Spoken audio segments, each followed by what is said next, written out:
구약에 나타났던 삼손의 승리하는 모델, 힘센 모델이 과연 구원을 이루었는가? 아니면 예수님의 힘없고 능력 없는 삶의 모습이 구원을 이루었는가라는 부분을 우리는 좀 생각해 보게 돼요. 안녕하세요. 저희는 비바이컴의 은진쌤. 성원쌤입니다. 반갑습니다. 은진쌤, 네. 오늘 밖에 나왔는데 복장도 이렇고 오늘 네. 좀 자유로운 것 같아요. 너무 좋아요. 그쵸. 여기 커피랑 햇빛과 이 공기 너무 마음에 드네요. 네네, 막 힘이 팍 솟는 것 같아요. 맨날 갇혀 있는 데 있다가 나오니까. 이제 날씨가 점점 더워지면서 네네네. 네, 저희도 밖으로 나왔습니다. 네, 뭐 저기 햇빛 때문에 눈이 까맣게 변하는 거 이런 거는 좀 용서해 주시기 바랍니다. 맞아요. 네, 이렇게 관심 있게 보는 드라마가 있거든요. 네네네. 혹시 히어로는 아닙니다만이라는 한두 편 본 것 같아요. 그거 초능력 얘기잖아요. 그렇죠, 그렇죠. 네. 가족이 초능력을 가지고 있는데 이제 네. 사기꾼 여자한테 이제 엮이는 그런 일을 담고 있는데요.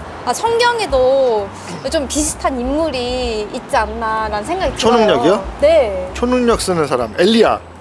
엘리야도 있긴 한데 엘리야는 태초에 그러니까 처음에 태어났을 때부터 초능력을 가지진 않았죠. 예수님? 예수님도 초능력을 가지고 태어난 거는 아니지 않을까요? 아니에요? 태어나면서부터 초능력을 가지고 태어났다. 네. 태어나면서부터 혹시 삼손? 네, 맞아요. 네. 삼손 얘기. 네. 삼손이 이제 태어났을 때, 네. 그 태어나기 전부터 나시린으로 하나님한테 구별된 사람으로 이제 네. 태어나게 되잖아요. 네. 그래서 머리를 자르면은 힘을 잃는다. 착하고 잘나도 망할 수 있다라는 시리즈를 네네. 계속 하고 있는데요.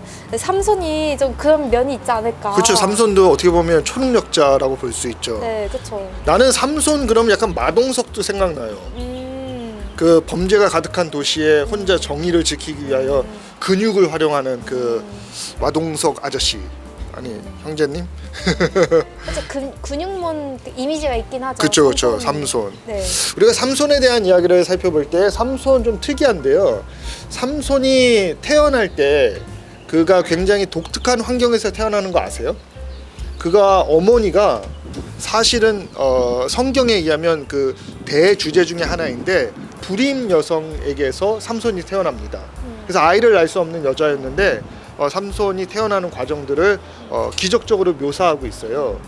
그 성경 안에서도 불임으로 태어난 아이들이 몇 명 있죠. 누군지 아세요? 예수님. 예수님은 불임이 아니라 동정녀죠. 사라, 그렇죠. 아브라함의 아내였던 사라가 불임이었죠. 그리고 지금 이제 삼손의 어머니, 이름은 모르지만 마노아라는 남편을 갖고 있는 그 삼손의 어머니가 불임이었어요. 네. 그런데 삼손이 태어날 때 그 불임 여성에게 천사 또는 하나님의 사자라는 분이 임합니다. 그래서 이제 네가 아기를 가질 것이다라고 얘기를 해줘요. 근데 은유 선생님 그 혹시 본문을 읽어보셨는지 모르지만 거기 보면 그 하나님의 사자의 이름이 나오거든요. 김효자. 맞아요.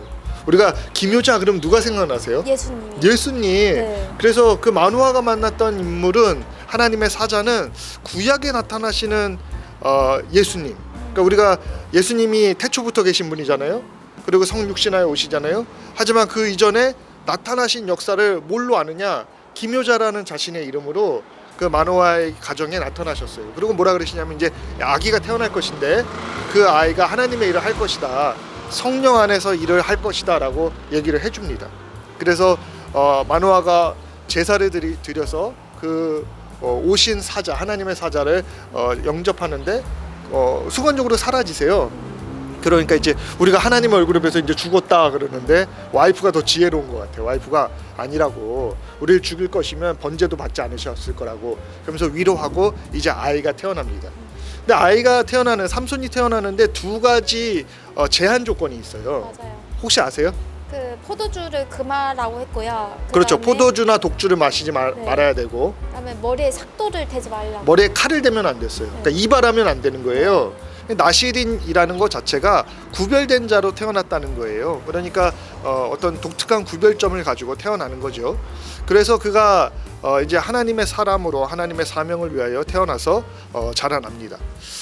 그런데 이 삼손이 머리를 깎지 않고 독주를 마시지 않으면서 자라났는데 이제 때가 돼서 하나님이 이루어야 되는 사사 또는 이제 우리가 판관 또는 사사라고 얘기하는 인물로 성장했을 때 그의 첫 사역을 이끄는 것은 사사기 13장 25절의 내용이 나오거든요. 근데 뭐라고 나오는지 아세요? 뭐라고 했을까요? 뭐라 그랬을까요? 하나님의 영에 이끌려 그가 그의 사역을 시작한다라고 성경이 얘기하고 있어요. 근데 저는요 이 부분을 보면서 굉장히 예수님과 이 삼손이라는 인물이 굉장한 접점을 갖고 있구나라는 생각을 했어요. 왜냐하면 기묘자가 예수님이잖아요. 그러니까 네. 삼손의 태어남에 예수님이 기묘자가 참여하십니다. 그래서 기묘자가 그 삼손의 탄생과 함께 역사하고 그 다음에 예수님이 태어나셨을 때는 그가 성령에 이끌려 광야로 가 사단의 시험을 받으시거든요. 그의 사역의 시작들이 그렇죠. 성령의 이끌림으로 광야로 가는데 이 삼손의 사역의 시작도 하나님의 영의 이끌림을 받아 그가 이제 그의 사역의 시작을 알립니다. 그래서 이 사사기에 나타나는 13장 25절에 하나님의 영이 함께하여 그가 시작하는 것은 이 삼손의 모습과 예수님의 모습을 비교하는 아주 좋은 기준점이 되는 것 같아요. 그런데 한 가지 더 생각할 것은 삼손이라는 인물은 강한 힘을 가진 초능력자 같은 우리가 어떻게 보면 인류의 히로 같은 느낌이 강하다면 예수님으로 잠깐 돌아가면 성경은 예수님은 흠모할 것이 없었다라고 얘기하거든요. 맞아요. 그러니까 약간 매력 없고 힘없는 사람으로 오신 거예요. 그런데 삼손도 이스라엘의 구원, 하나님의 백성을 구원하기 위해 선별되었고 예수님도 온 백성, 하나님의 사람들을 구원하기 위하여 오셨거든요. 근데 구원의 방식이 달라요. 삼손은 우리가 추구하는 세상적으로 말하면 힘세고 멋지고 근육남이고 능력 있는 사람의 모델로 내려와서 구원을 상징한다면 예수님은 힘없고 연약하고 흠모할 것이 없는 모습으로 이 땅에 오셔서 구원의 사역을 이루신다는 거예요. 그렇다면 이제 우리는 이런 생각을 하게 되죠. 구약에 나타났던 삼손의 승리하는 모델, 힘센 모델이 과연 구원을 이루었는가? 아니면 예수님의 힘없고 능력 없는 삶의 모습이 구원을 이루었는가라는 부분을 우리는 좀 생각해 보게 돼요. 삼손은 낙타뼈 하나를 가지고 1000명의 군인들도 때려서 죽입니다. 나갔다 하면 막 승리합니다. 사자도 하나님의 영감에 의하여 힘을 얻어 찢어 죽입니다. 그래서 유명한 얘기처럼 사자를 찢어 죽인 곳에서 꿀이 얻어지죠. 그래서 강한 것에서 달콤한 것이 나오는 수수께끼를 내는 배경도 됩니다. 그리고 또 이 삼손은 힘도 좋고 등치도 좋고 또 그러니까 여자들도 많았어요. 근데 그 결국 여자들이 삼손의 약점이 돼서 그의 처참한 실패의 근원이 되기도 합니다. 그래서 그런 생각을 하게 돼요.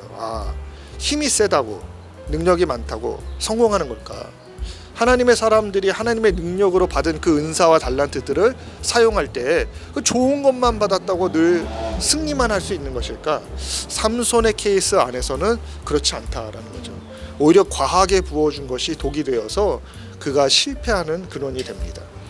그래서 우리가 삼손이 무너질 때 데릴라가 너 약점이 뭐야? 너를 어떻게 하면 무너뜨릴 수 있어? 계속 괴롭히니까 괴로워서 진실을 얘기하죠. 그래서 결국은 머리털이 밀리우고 두 눈이 뽑히우고 자신이 승리하려고 생각했던 블레셋 사람들에게 오히려 광대와 같이 끌려가는 일들이 나타납니다. 예수님도 마찬가지예요. 구원의 역사를 이루시다가 그가 구원을 이루기 원했던 적대자들에게 어떻게 됩니까? 끌려가서 십자가에 달리시잖아요. 똑같이 삼손도 두 팔을 벌리고 기둥 사이에 들어갑니다. 예수님도 두 팔을 벌리고 십자가에 달리시죠. 그래서 이제 그 두 모델이 되게 비슷한데 삼손은 그곳에서 마지막 자기의 사역을 하는데 뭐라고 하냐면 하나님께 다시 힘을 구합니다.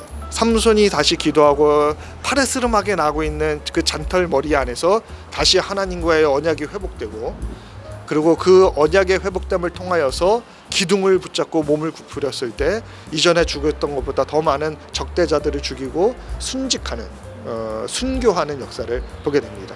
예수님은 힘으로 승리하시지는 않지만 십자가에서 자기를 내어주시고 그다음에 모든 적대자까지도 사랑으로 품으시는 과정을 통해서 삼손은 힘으로 죽이고 파괴하고 승리를 얻고 구원을 이루려고 했다면 예수님은 내어주고 희생하시고 헌신하심으로 구원을 이루려고 했는데 결과적으로는 삼손은 다 합쳐봤자 몇천 명밖에 죽이지 못했고 구원하지 못했지만 예수님은 온 인류를 구원하시는 일을 이루신다라는 거예요. 그래서 우리가 이 삼손이라는 인물을 통하여서 과연 세상에 성공하는 사람들, 승리하는 사람들, 능력 많은 사람들, 잘난 사람들만 모든 것을 이룰 수 있는 것일까 생각해 볼 때 아니다.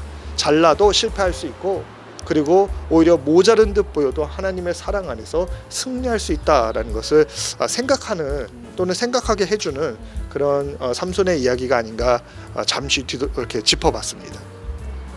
저는 삼손 이야기를 들었을 때 하나님이 삼손에게 힘을 준 게 그냥 준 게 아니잖아요. 그렇죠. 목적이 있었잖아요. 네네. 근데 지금 우리도 뭐 삼손처럼 그렇게 뭐 초능력 이런 거는 없지만은 그래도 하나님 주신 은사, 달란트 이런 걸 또 우리한테 주셨다고 또 말씀하시잖아요. 네.